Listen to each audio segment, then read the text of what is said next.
Well, when she says you can't buy a tow truck, you might as well turn your truck into a tow truck.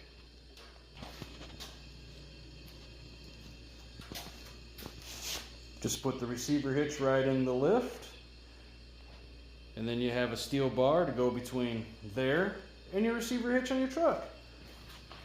Now you have a tow truck.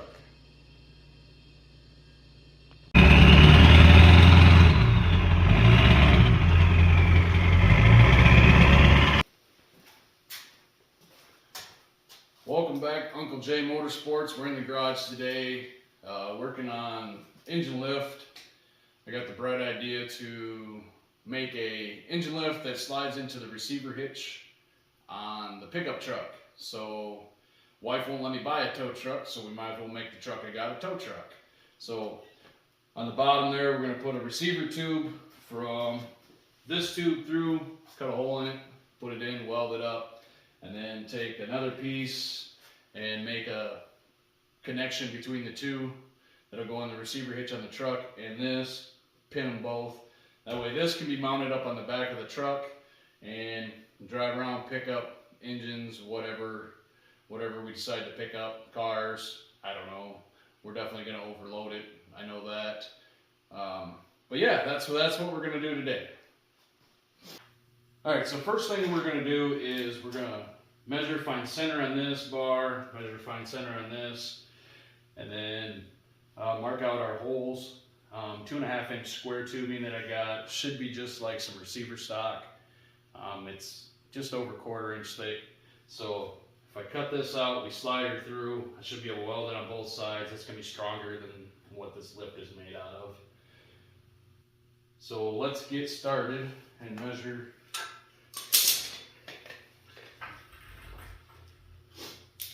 How wide is this? We got 33.5.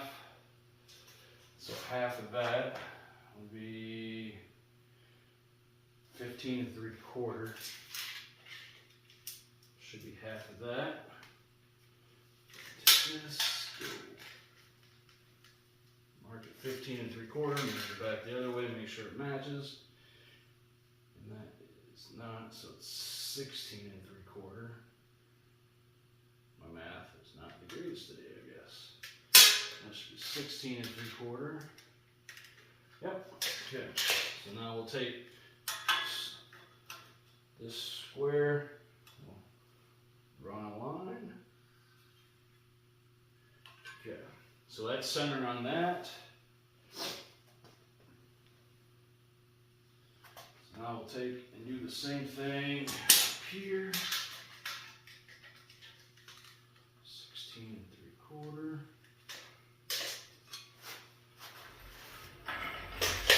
My line on the inside here. You know what? First, let's go ahead and take these legs off. I think they're just going to be in the way.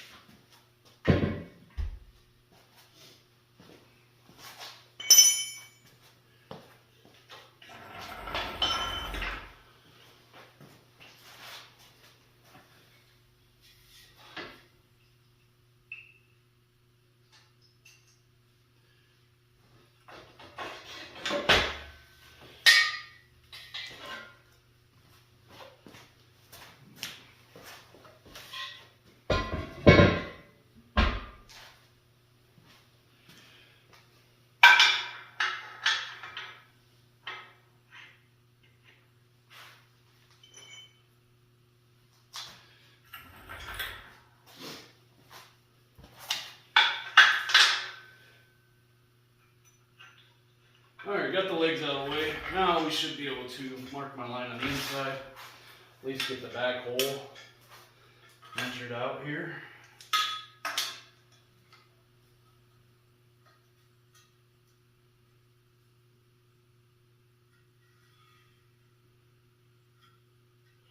That matched up, okay.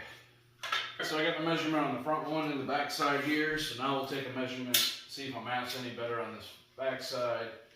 I got 15.5-ish.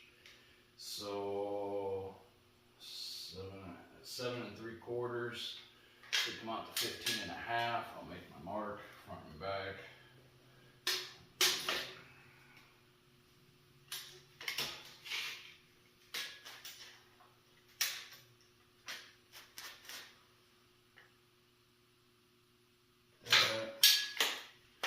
Square.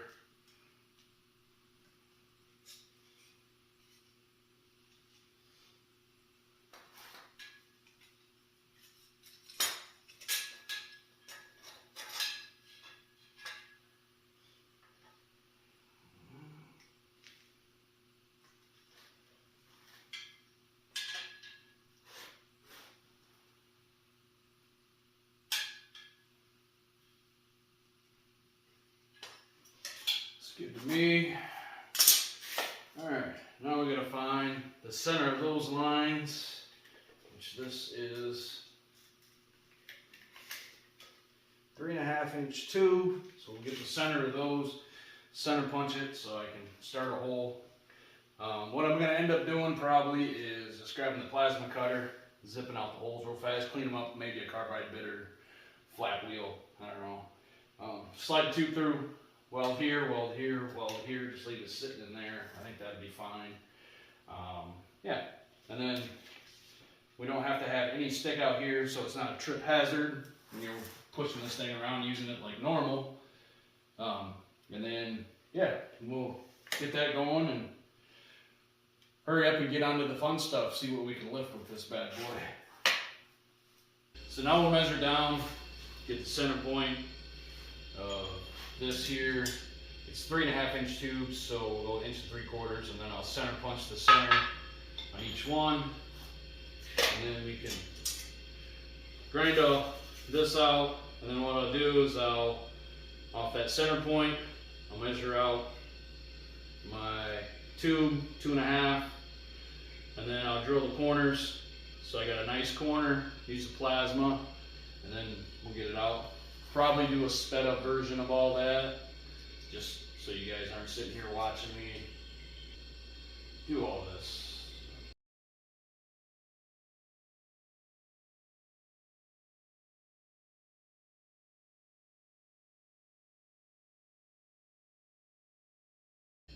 So what I've decided is, I got the front marked out, the back side of this tube marked out, but the way this post here is angled, I can't really get any of my squares in there to measure.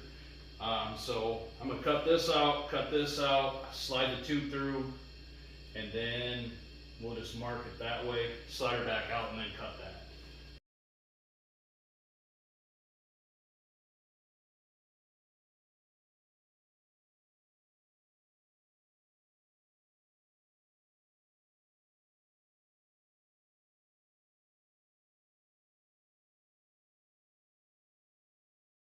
So I have all 4 holes drilled in each corner. I think that's going to help with possible cracking or anything. If I was to take a die grinder and cut along the lines, you're never real accurate in the corners. So I drilled a small drill bit, 3/16 in each corner. So now I can just connect the lines, and then that should help prevent cracking or whatnot. So I'm going to flip this up on its back, grab my die grinder with the 1/8 inch cutoff wheel on her, slice up these holes, and then I can get these done, and then we'll go on fitting the tube and then get that cut down the length like it needs to be. So yeah, we'll throw out a little more time lapse and we'll get through this process.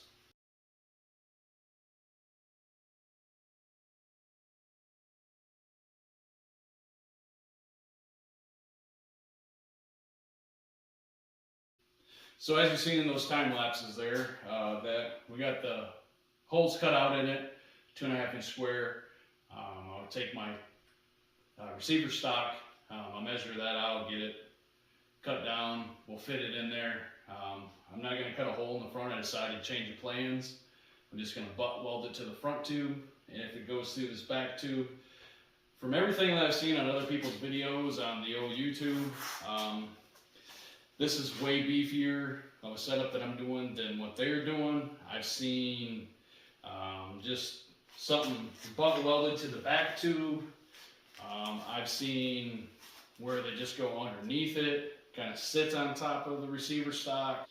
I'm confident in the way that I'm doing it with the receiver tube going through that it'll be stronger and have less of a leverage effect when you set it into your trailer hitch.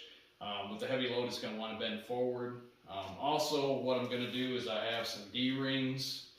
I'm going to see about maybe welding a D-ring on the front up here. And then in my truck, I have a gooseneck ball, a Haida ball, so the ball comes out. This receiver's 2.5-inch receiver stock will slide down in there.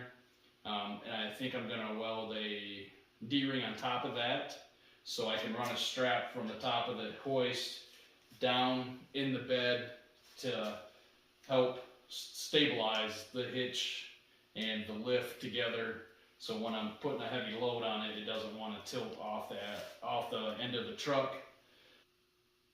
Also, there's been a lot going on here at Uncle J Motorsports. I'll fill you in a little bit. Bump and run season, that went fantastic.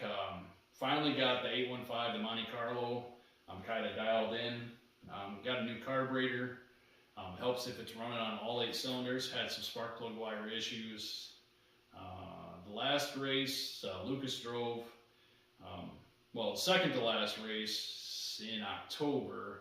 Lucas was driving the Monte Carlo. We had the engine issues sorted out. She was pretty fast. Ended up running, he ran, if I guess, 10 of the 12 laps, 8 of the 10 laps. I don't remember exactly how long the feature was.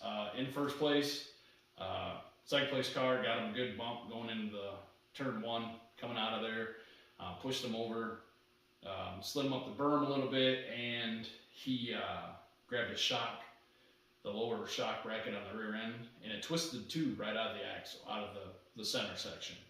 So it bent that. He ran about another lap, stood her up on 2 wheels, doing everything he could to get caught back up. And when he come back around to get the checkered flag, it broke an axle. So we do have a new rear end that I fabbed up. I put some trussing on it. It's 1/4-inch plate stuff. Waiting on some parts to come in the mail for that. And then we'll get a quick little video overview of that. Looking at running some redneck rally stuff down in Southern Iowa Speedway, Oskaloosa. The 4-cylinder Cavalier we got, I think we're going to try and make 1 or 2 of those races. That should be interesting, something different. It's more like a rally track. They got jumps, whoops, mud, good track surface. It all depends on how they set it up. So that should be pretty fun. We got the car for that. Just do some welding and shit on the front. Throw some motor mounts back in it. And an axle, I think I broke an axle last time out. Let's see how well my hole cutting abilities are. I got my receiver stock here. Let's see if she slides in or if I need to do a little bit. Okay, so looks like I'm gonna have to take my carbide wheel, die grinder, go in there, trim her out a little bit, fit it up. Yeah. But it looks like that should work. So what I'm going to do is take this 2.5-inch receiver stock, run it through this hole, back hole, into the front, and stick out like so. We'll cut her pretty flush. I'll leave a little bit out so I can get a good weld around the edge. But yeah, and then I'll take another piece that I have that'll fit inside that and fits into my receiver on my truck. And I'll run that all the way through, and then enough into the truck. Run some pins through it, that way it all stays. It should be pretty beefy.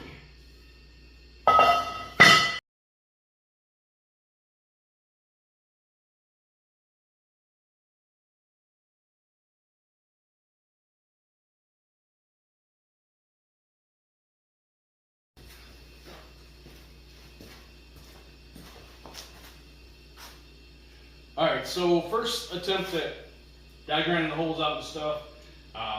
We are still just a little off the square, so I'll go back in and I'll, this end in here needs to go up a little bit and to the right. So I'll go in here and we'll die grind a little bit to get it to turn, and then maybe raise it up a little bit. But other than that, this is going to work perfect. I like the way this is looking. It's exactly what I want to do, but I'd like to get it all square and even up so everything on it works like it should. Now I'll take and I'll mark the front. We'll pull it out. I'll set it on my makeshift sawhorse, which is the flag stand for the pump and run. We'll get her cut off, and then I'll get it cleaned up, flat wheel, get all this paint or whatever, powder coat, whatever the hell this is off of here. And then we'll start getting her welded up and see what we got to do to get the other tube done.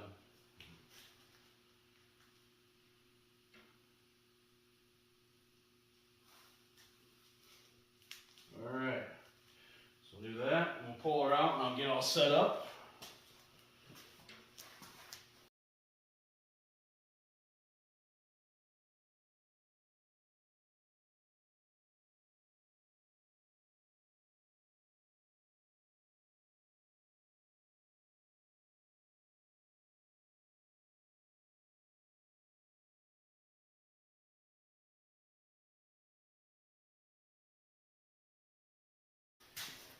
Got my tube cut. Now let's see how she fits. On here.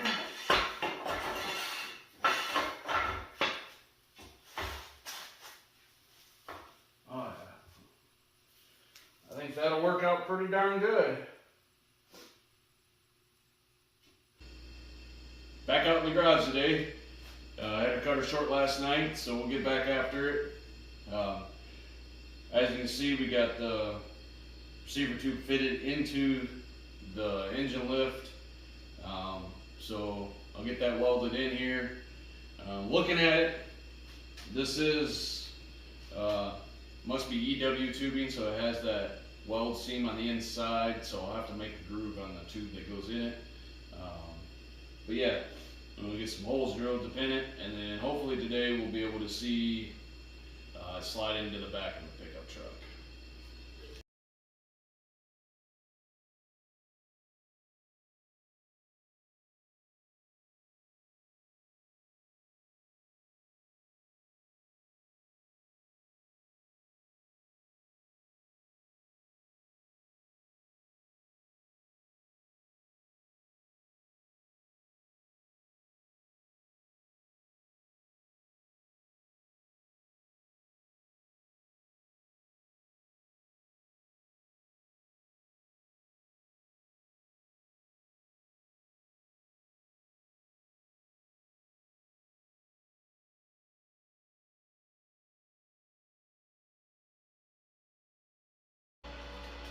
Alright, so I got the bottom welded in.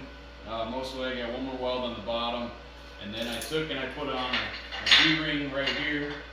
So, like I said earlier, I'm going to strap from here to the mount I'm going to make for the gooseneck ball to hold stabilization, keep it from tilting outwards.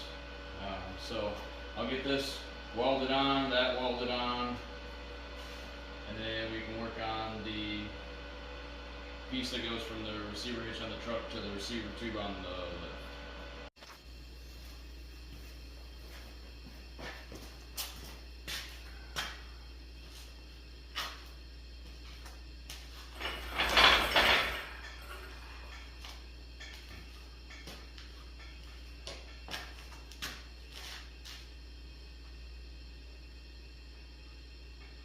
Alright, got our D-ring on, everything's welded up. Gotta say, I really like my new welder. It's a MiG 180 by Eastwood. I'm running flux core right now. Haven't got a bottle of gas for it yet, but yeah, weld's super nice. Really impressed. Gotta love those Black Friday deals. $500 and a new comes with a new helmet too. So yeah. All right, so let's get on to our next piece, which would be this tube here. I have it marked out from the truck hitch almost all the way in. I gave myself about a 1/2 inch off the back, and then I marked the holes, and then where the front of the bumper is right here. So where it lines up with the bumper, so I know I need to be out this far. And then I'll get a measurement down there. We'll lop this off, get a groove ground into the side of it so it'll slide in that. Yeah, all right, let's get to it.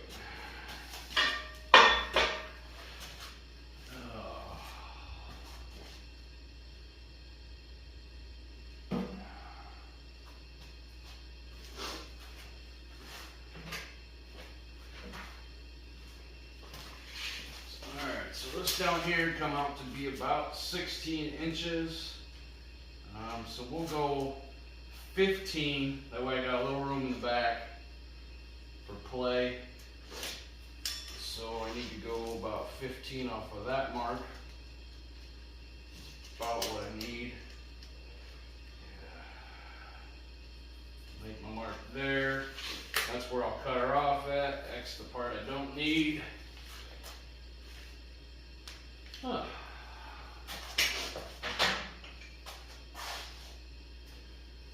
So let's get this set up and then we'll grind cut, do all that. I know there's a lot of time lapse in this video, but I just found it on my phone. I didn't know I had it. So it makes it a lot simpler for stuff that would be 5-10 minutes worth of welding and grinding. I can do for you guys in like 5 seconds, it looks like. So it'll be interesting to see how this video comes out.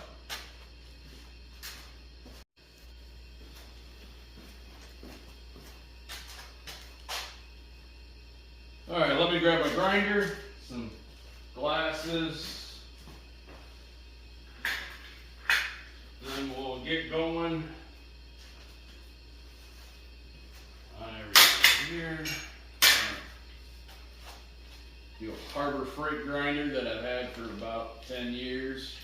I don't know what it is about Harbor Freight tools, but the really cheap ones seem to last pretty good.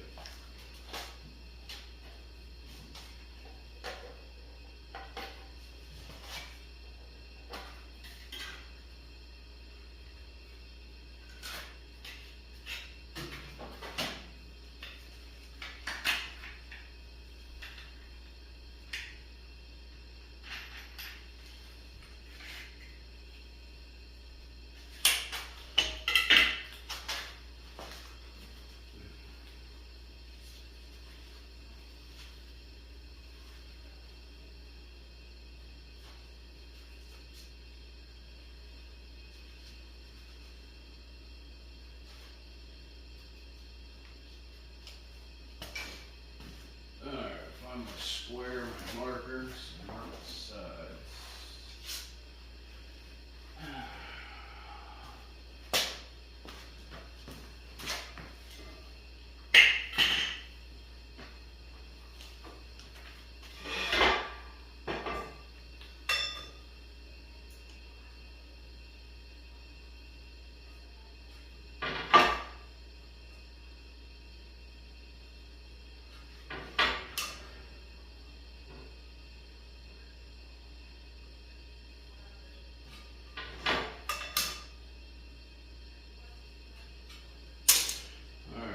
Got that marked.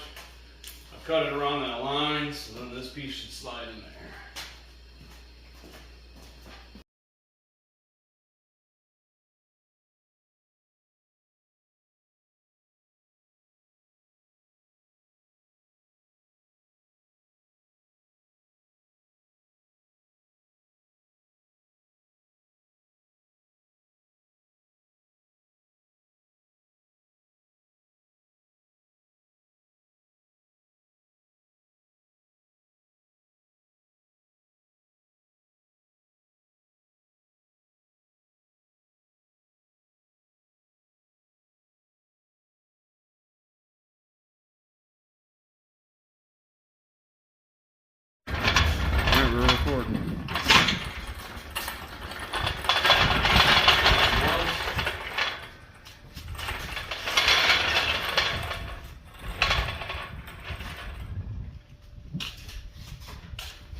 So we got it loaded. Now he's going to drive around the back and we're going to see if it'll pick up a race car.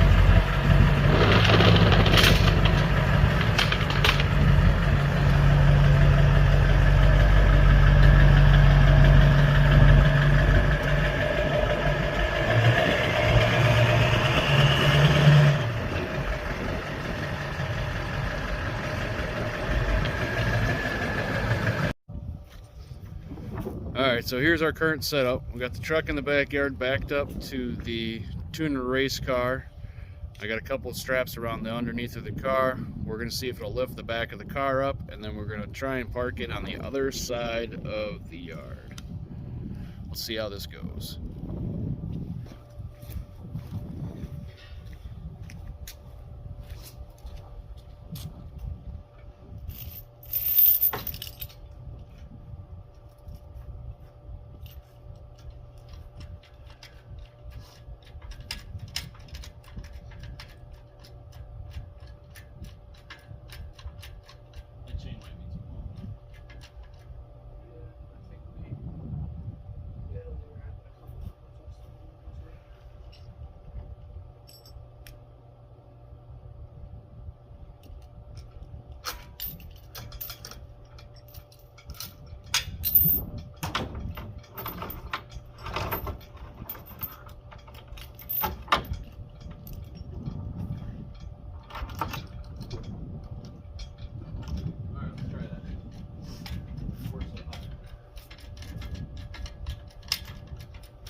One of two things is going to happen. Either the bumper's going to come off or the car is going to lift. What do you think? I think that it's fold up. It's going.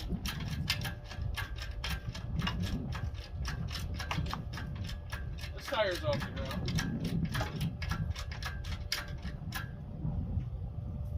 That tire's off the ground. Keep going.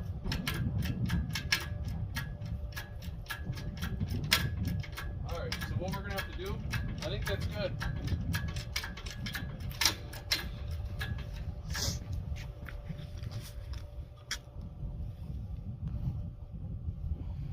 Both tires are off the ground in the back.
Alright, so here's a closer look at our setup, how we got it.